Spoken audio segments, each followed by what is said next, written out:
Said it before. I mean, it's some big business going on Jake Paul's part, for sure, for him to land that kind of fight, to come from not even a boxing background. Leave them big guys alone. Stop trolling them. Gervonta, he just ducking Lamont Roach. And I feel like a money grab is a money grab because before this, he said he was going to retire. And now all of a sudden, he's fighting Jake Paul. Tensions erupted during a live interview when Bill Haney confronted Gervonta Davis about his upcoming fight with Jake Paul. Bill didn't mince words, calling the matchup a blatant money grab and accusing Davis of chasing fame instead of real competition. The exchange grew fiery as Haney questioned Tank's legacy, claiming that true champions test themselves against elite boxers, not YouTubers. Fans flooded the live chat as the argument intensified, transforming what was meant to be a routine interview into one of the most explosive moments in boxing media. So this is not really about the competitiveness of the fight. It's clout chasing 101. It's the two biggest names that will sign the same piece of paper to fight each other for a shit ton of money. Because Tank has knockout power, even though he's way smaller. You already know that Jake Paul's gonna push this I'm fighting one of the biggest knockout artists in the game. And then Tank Davis, this is probably the biggest check out there for him. Rumors are swirling that Gervonta Davis is set to pocket a jaw-dropping $100 million for his showdown with Jake Paul, a payday that would rank among the richest in boxing history. While no official breakdown of his guaranteed purse has been confirmed, the staggering figure underscores just how financially motivated this matchup seems, fueling criticism that it's more spectacle than genuine competition. Keep going, keep going. Even if the sport don't love you in the moment, you still would want to at least be competitive, at least, right? I concur, but I'm also going to be logical, rational, and I have a family. We always talking about this generational wealth that we trying to build for our lineage and all of those things, these key phrases. Yeah. Yo, me being competitive and loving a sport, again, that is damaging to your body, damaging to your brain. We've seen brain trauma, head trauma, all those things from people that participated in the sport. I'm going to get this bag when the bag is presented. But when you at the top of your game, and by bag, he means $100 million if the reports are true. What are you talking about? Okay. Yeah, we'll go ahead and Okay, I respect that. What? But just to put things in perspective, by bag. With minimal risk. Meanwhile, Bill Haney's frustrations with Gervonta Davis go far beyond this single matchup. He has repeatedly accused Davis and his team of sidestepping real challenges, especially a potential clash with Devin Haney. Bill insists that his son, with his superior boxing IQ and technical precision, would be a stylistic nightmare for Tank.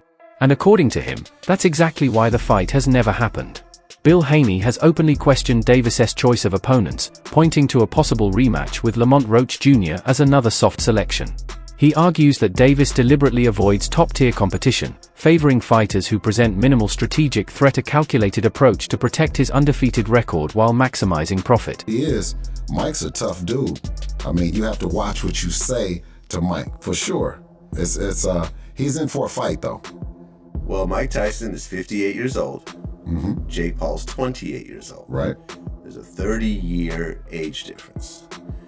And Jake Paul is not a weak guy. No. You know, I remember George Foreman. He even talked about one of Jake's punches. He said, yeah, I would have gone to sleep with an overhand right like that. Jake is a heck of an athlete. He's a heck of an entertainer. I've always said that, he might even be the face of the sport of boxing with the moves that he's making, because it's all about making, taking the boxing further and bringing new fans and new eyeballs and those kind of things. So the moves that Jake is making right now to get Mike Tyson in the ring, even at 58, is impressive.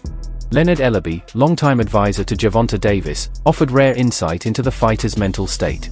According to Ellaby, Tank wasn't mentally ready to face Lamont Roach at one point due to deeply personal struggles he was dealing with behind the scenes. He revealed that Davis went through emotionally exhausting phases that left him drained, making it unwise to step into the ring during that time. Rather than forcing a fight, Tank decided to focus on recovery and regaining emotional balance. Ellaby stressed that people often see Davis as an unstoppable force but forget that he's human, someone who's battled family issues, harsh criticism, and the crushing weight of fame. When Leonard Ellaby said, to tell you the truth, Gervonta Davis couldn't get up for Lamont Roach. And what does that mean? It means that he could not get inspired that he was not motivated to fight Lamont Roach, that his mind was not in a place where it was like, yeah, okay, let's get it, and he was going to war with Lamont Roach. He was going through the motions with Lamont Roach during the training camp and could never really get himself motivated to really give the best of himself against Lamont Roach, and that probably affected him during training and during the fight. And that is something that can happen, especially if you really look back on what happened with the Lamont Roach fight and all of the ups and downs about that fight being made. Because first, if you recall, he wasn't supposed to be fighting Lamont Roach. The person he was supposed to be fighting was Vasily Lomachenko. You know, the guy that everybody says that he doesn't want to fight, that he didn't want to fight. Gervonta Davis was up and prepared to fight Vasily Lomachenko. So it shouldn't surprise anybody that if he tries to make a fight with Vasily Lomachenko, that fight doesn't go through. Then he tries to make a fight with Lamont Roach. He can't get the fight done for Houston with Lamont Roach because there was all kind of venue problems and drama going on around Gervonta getting a venue in Houston. So they wind up eventually moving the fight to New York City and pushing it back even further. So not only is it a fight where he didn't just jump out of from his last fight that he had and jump into a fight with Lamont Roach, he got held up. And then also during that period of time, he had to spend some time in jail for a parole violation after them. Well, I believe that might have been after the Lamont Roach. Beyond technical and managerial criticism, Bill Haney also took aim at Gervonta Davis's public image, particularly his behavior on social media. He urged Davis to avoid impulsive outbursts and conduct himself more professionally if he truly intends to negotiate a serious bout with Devin Haney. Bill emphasized that boxing at this level demands not just skill but strategic branding and business discipline, pointing out that Devin adds major commercial value to every fight he's part of. Davis, on the other hand, has admitted that his original motivation wasn't about belts or global recognition. What pushed him into boxing was survival, the need to escape the hardships of his upbringing. He grew up surrounded by struggle, focused only on earning enough to build a better life for himself and the people he loved. Though success changed his lifestyle, that mindset never left. Tank has confessed that even with wealth and fame, he's still driven by the fear of falling back into the life he fought to escape. That's what makes him dangerous. His hunger comes from survival, not luxury. And while he's fighting YouTube sensation turned professional boxer Jake Paul, who is 12 wins, 1 loss, no draws, 7 wins by way of knockout, opposed to fighting against the likes of his peers who are well accomplished and superstars in their own right for legacy fights like Shakur Stevenson, like Teofimo Lopez, like Devin Haney. Why he's not interested in those fights. And he gets real, right? He gets real, and only thing we could do is salute it, right? Because he's saying, I never told y'all I wanted to be a world champion. I never told y'all I wanted to be undisputed. I got into this for myself and my circumstances to escape from my circumstances. And that's real. We can't blame him for that.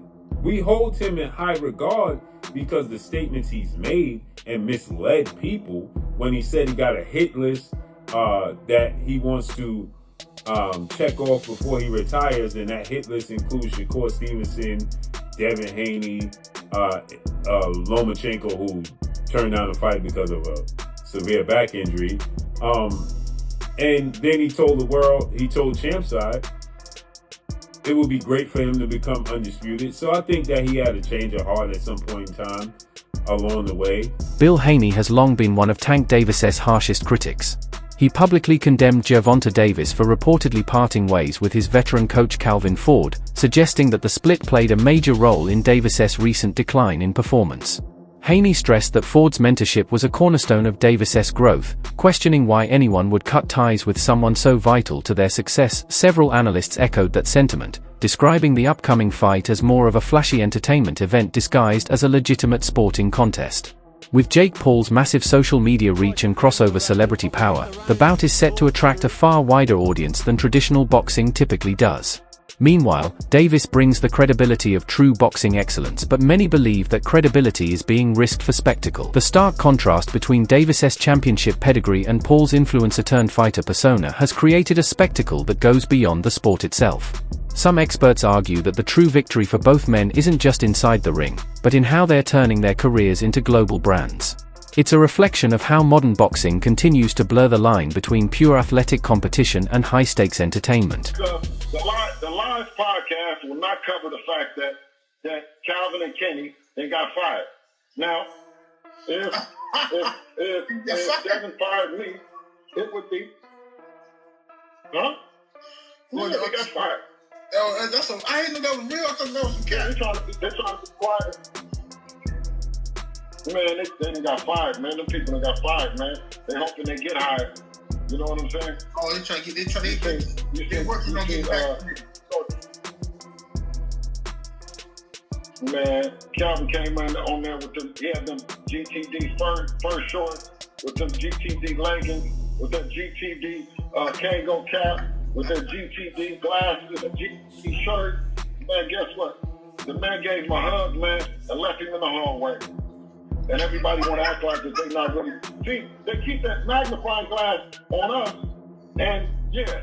Coach Reg weighed in on the controversy surrounding Gervonta Davis, arguing that at this point in his career, every move he makes will inevitably attract both praise and criticism. He reminded fans that Davis has already proven himself, facing elite opponents and winning titles across multiple divisions. Reg suggested that pursuing massive paydays after years of dedication isn't a betrayal of boxing, it's a logical step for a fighter whose career window is short.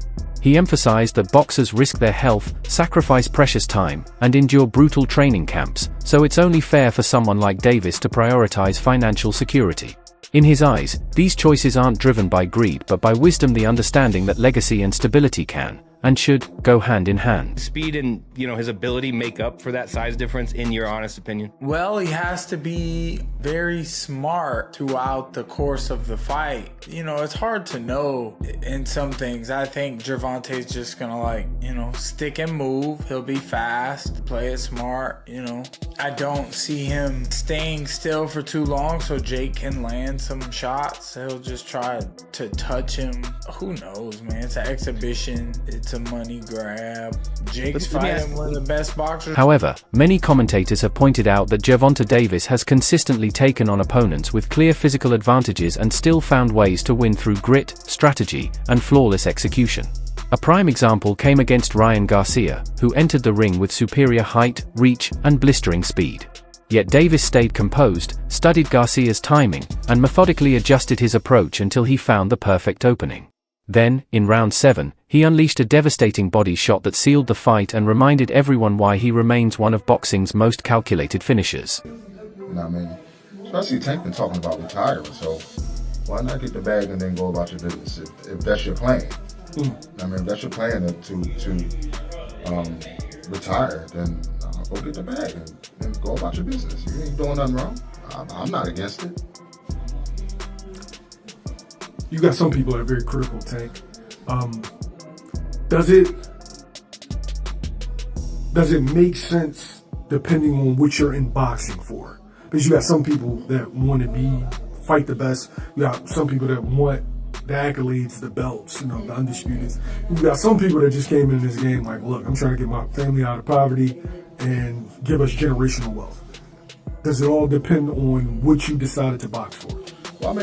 Tank accomplished a lot at a young age. He accomplished a lot at a young age. So I wouldn't be mad if he took the bag and went about his business and never fought again. Plus, look at some of the things that he's going through. You know what I'm saying? So, a lot of that can affect you as well.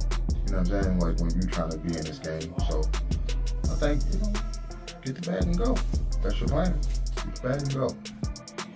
For me, of course, I wanted to see him fight Shakur. I wanted to see him fight Devin. Yeah, we all wanted to see him fight. Guess what? Calvin Ford, who has trained Gervonta Davis since childhood, expressed unwavering confidence in his fighter. He explained that Jake Paul's size advantage means nothing when compared to Tank's lifetime of experience inside the ring. Ford emphasized that Davis has been fighting since he was a kid, mastering every detail of movement, defense, and mental composure. He views this bout as Jake's first true test against a world-class opponent capable of adapting on every level. Ford's confidence comes from witnessing Gervonta's evolution firsthand from a young amateur to a disciplined, explosive world champion. He insists that Tank's mindset is unbreakable and that no physical disparity can ever intimidate him. Emotionally, see if he's rattled. See, when it's all said and done, the whole talking shit goes out the window. Jake's scared. And let me tell you this too. I looked at that, I'm sizing them up. I'm looking at Tank and Jake, and I'm looking at him. Tank can reach him too. He reached Ryan Garcia. He reached Barrio Barrios. I was like, he ain't gonna be able to reach him. He's gonna reach him. I saw it. Tank's gonna reach him. He knows he's gonna reach him. Listen, I wanna say this too. Funny as hell. Before I say all this, Alicia Baumgartner, shout out to you, girl. As the showdown with Jake Paul approaches, many analysts believe Gervonta Davis will once again rely on his signature timing and ring IQ to dominate the fight.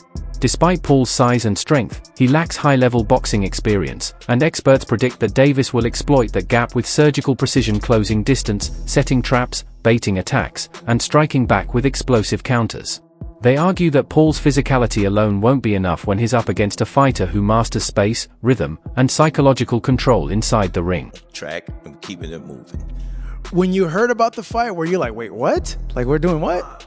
Actually, when I heard about the fight, they called me and said, what you thought about the fight? I said, the fight doable. You know what I'm saying? Because I watched Tanky for years, and I watched other young men in gyms, you know, deal with big guys. You know what I'm saying? Yes, he's big. To me, it's like Jake having his first open fights. If anybody know about the amateurs going open, then you go pro. So, you know, he's a great fighter guy that does have skills. You know what I'm saying? My only concern is, you know, the gloves. You understand what I'm saying? Because we don't fight in 12-ounce gloves. We don't use 12-ounce gloves. That's training gloves. You know what I'm saying? I'm like, that's 2 pounds away from Jake. He fights in 10s. Tank fighting 8s. So he losing 4 ounces. So my thing is, I said, if they put Tank in 8s, put him in 10s. That makes the fight more interesting. You know what I'm saying? And we'll go from there, because I understand. And I brought that question up to one of his handlers. They was, no, we don't want to do no mixed match. It's supposed to be an expedition. What, you know, now y'all want the wins and the loss. You know what I'm saying? All these prescriptions, but you want to be great. Being great is really pushing the envelope. You know what I'm saying? You know, Tank don't really care, you know? So when I brought this up, he said, dang, facts. You know what I'm saying? So, again, you know, he can weigh the 10s and we weigh the... Former world champion Sean Porter described Gervonta Tank Davis as a true dog inside the ring, a fighter fueled by rare hunger and relentless determination. He praised Davis for his refusal to back down, no matter the opponent, calling that mental toughness one of his greatest weapons. Porter explained that it's this mix of grit, discipline, and raw talent that makes Tank one of the most dangerous fighters of his era. He emphasized that Davis's unique balance of aggression and intelligence separates him from boxers who rely solely on power. To Porter, Tank embodies the essence of a real fighter, someone who thrives under pressure and steps into every battle with passion and purpose. You know her like that, but she looks like she ain't rattled by Alicia, so that's the perfect dance partner for that. Trying to drag Alicia Baumgartner into lake water, see what's going on with that. Shout out to Alicia Baumgartner. But let's get back to Tank. First of all, Tank knows what he's doing. Tank Davis, he said, you know, he was just making all these implications that it's going to be scripted. When he said, you're paying me, and then he was like, yo, you're going to have to give me extra, and then he said that this is scripted. At the end of the day, I gave this little guy an opportunity. He should be thanking me. I'm paying him. I'm his boss. He reports to me, and I'm going to fucking son him on November 14th. So fuck you, little man. You pay me? Are you paying me? Yeah. 100%? 100%. Facts? Correct. Yes? Correct? Correct. I'm your daddy. 40. What 40 at? At the same time, speculation about Gervonta Davis possibly retiring after this fight has set off a wave of discussion among boxing insiders and analysts. Reports indicate that his mindset has evolved after years of chasing titles and proving himself. He now views financial freedom as the ultimate victory. Sources close to his camp suggest that the massive payday from this bout could give him the luxury to step away on his own terms, not out of exhaustion but by choice. Many commentators see this as a smart, mature move, a recognition of how short a fighter's prime truly is and how rare it is to leave the sport while still on top. And the thing that I really appreciate about Tank is he's a dog. That kind of what he just said, you can put them earmuffs up and go at it. He kind of will assess you as well, and whatever he needs to do, he'll do it, you know, so. What do you think? Is Gervonta Davis prioritizing money over legacy with his upcoming fight against Jake Paul? Share your thoughts in the comments below. We'd love to hear your take on whether this move defines his future or diminishes his legacy. Again, there's nothing wrong with Tank going to get his money, but let's all be clear that that's all the fight is for Tank. He's telling you without telling you that he's fighting Jake just because he's getting $40 million. So when we talk about boxing being dead, Tank has to line up at the front of the line. I can't blame him, but don't throw around, oh, boxing's dead and people switch sides and all of that. You chose not to be great. That's it. You chose not to be great. Stuff like that, choices like that will kill boxing. For sure. On a competitive level, it won't kill it on a business level. On a business level, until people run out of interest in these kind of matchups, it'll do well. On a competitive level, choosing not to fight the best will kill the sport. So maybe it's better if people like Tank aren't in the sport. And I don't even say that because I want that to be the case. I think Tank is ridiculously talented, but you can't want a fighter to fight more than what they want to. You can't. Tank fans or Tank people that like Tank and think he's one of the best, you can't want it for him. And then Shakur came back with, that's how I know you soft. I can't even go back and forth with you, soft ass. You rather pop to me on social media than get in that fire and get embarrassed. I get it. Peace and blessings upon you, cuz. He says, the people got you chest out so bad. You talking like you a killer, forgetting that you the one that runs, bitch. I'll bring the fight to you. This dude, a made-up character. Quote, blessings upon you. Clown-ass dude, wanna be Kevin Gates.